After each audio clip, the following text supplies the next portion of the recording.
Hey guys, good morning. So welcome to another video. So ngayon guys ay papunta tayo sa Macau. And this is also my second time na pumunta ng Macau. And ngayon ay susubukan natin yung land transfer from Hong Kong going to Macau. So tatlong transfer ata yung mangyayari. So from here sa city proper, ito tayo sa Sunny Bay Station, yung transferan natin going to Disneyland Resort.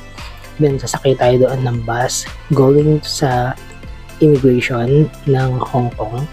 And then another bus from immigration ng Hong Kong patawid nung mahabang tulay na nagko-connect sa Macau and China.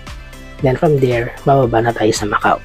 Okay, so pabalik naman guys ay nakapagpabook ako ng ferry sa via Turbojet. Ayun yung dating way na ginamit natin. So nagpunta tayo sa Hong Kong. Round trip naman yun. Pero this time ay via land tayo and then ferry pabalik ng Hong Kong.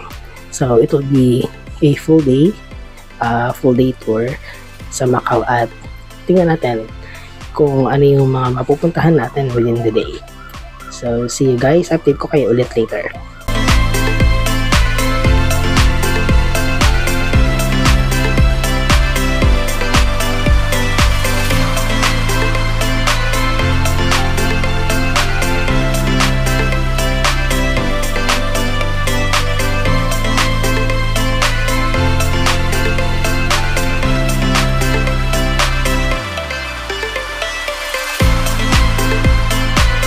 Okay guys, so ito yung Disneyland Resort 9.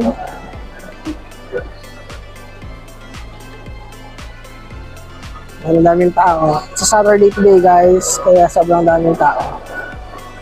So hanapin natin guys yung bus terminal going to Macau.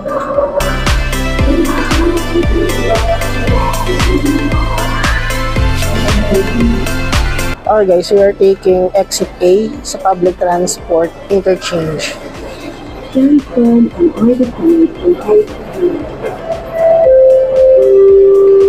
siya guys sa kabilang side.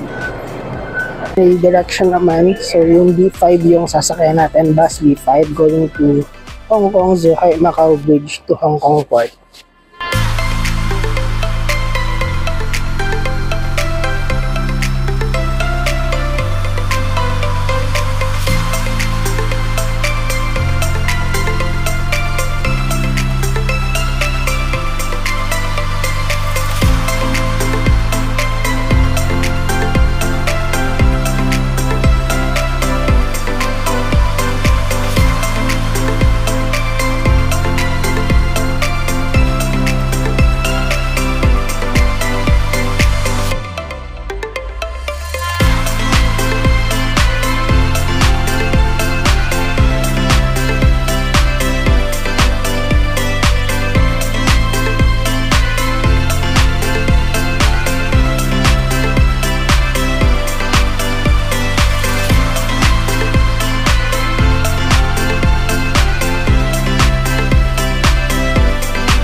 There's a checkpoint. So to Zhuhai and Macau. Sabi dito guys, attention to travelers. So purchase bus ticket after passing the immigration and customs. Okay, pasok na tayo guys. Immigration, Hong Kong immigration guys.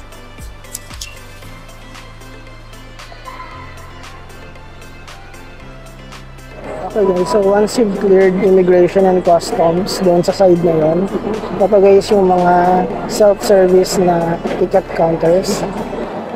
Diyan ka magpa-purchase ng bus ticket going to Zhuhai or Macau. Then after that, yung boarding ng bus ay nandito. Again yung sa Zhuhai, nandito naman guys yung sa Macau, sa gate 2. Okay.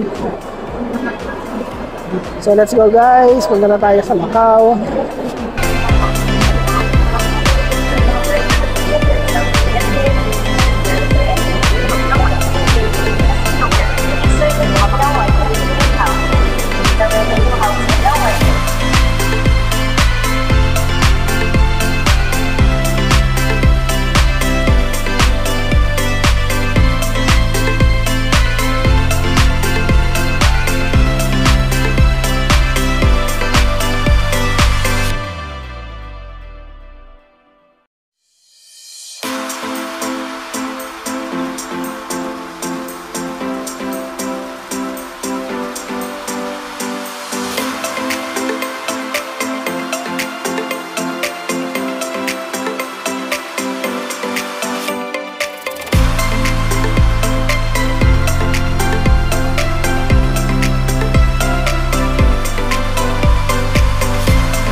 Welcome to Macau, guys! So, ngayon ay papasok na tayo dito sa building na to, guys, for the immigration. 1 hour din, guys, yung tinagal yung biyahe from Hong Kong.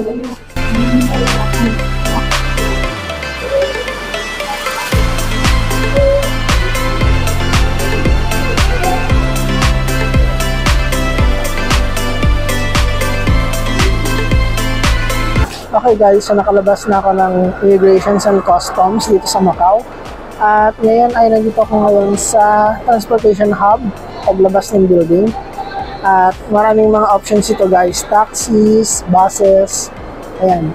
So ngayon ay sasakay tayo ng bus. At ang option dito ay sumakay tayo ng bus 101X going to Almera Ribeiro.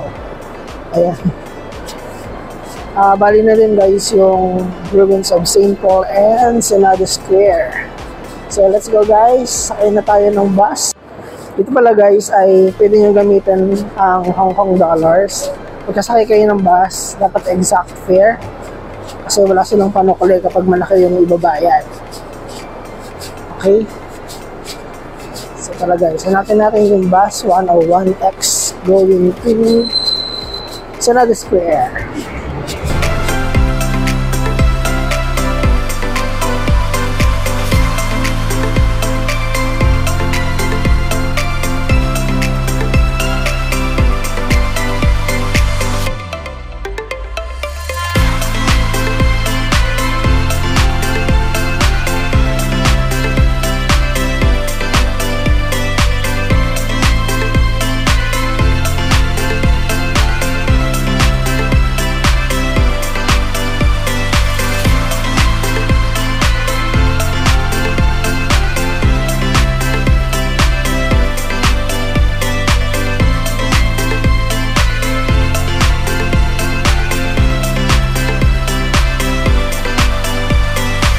Okay guys, so nandito na tayo ngayon sa first stop natin dito sa Macau, ang Senado Square.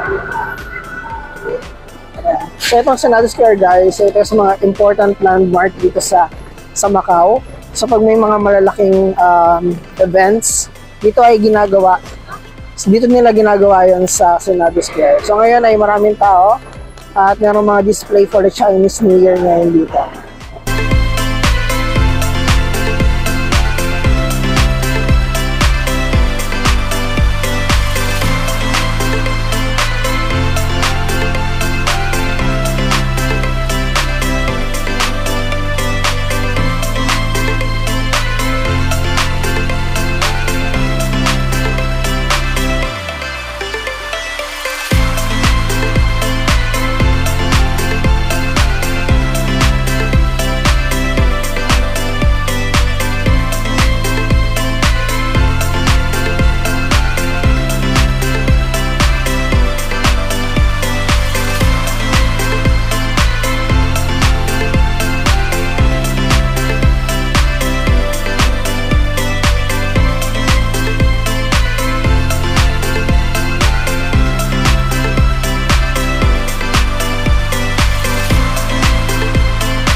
Okay, dito sa Senado Square guys, napakadaming mga shops dito.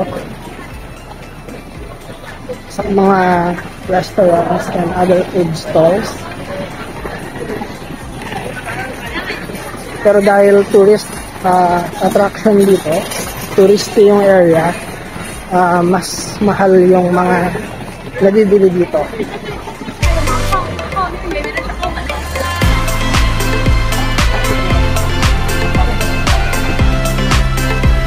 Meron dito guys, Catholic Church.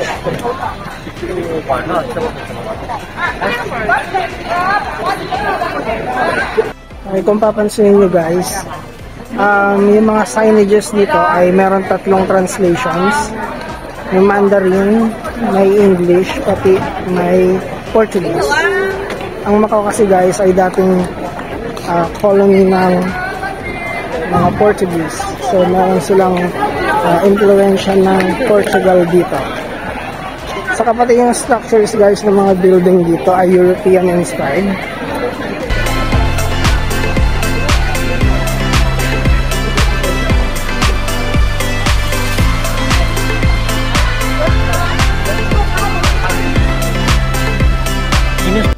Marami dito guys sa Macau yung ganito, yung pork jerky.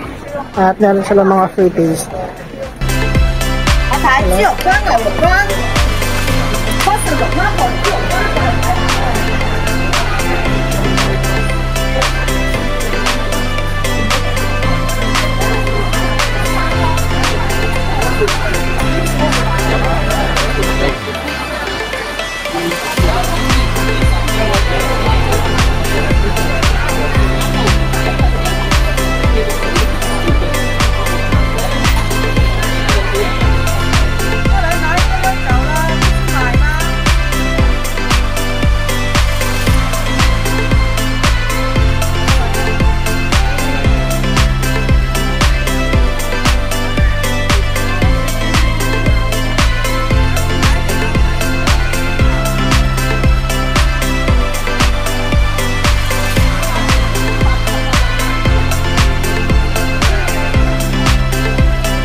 dito.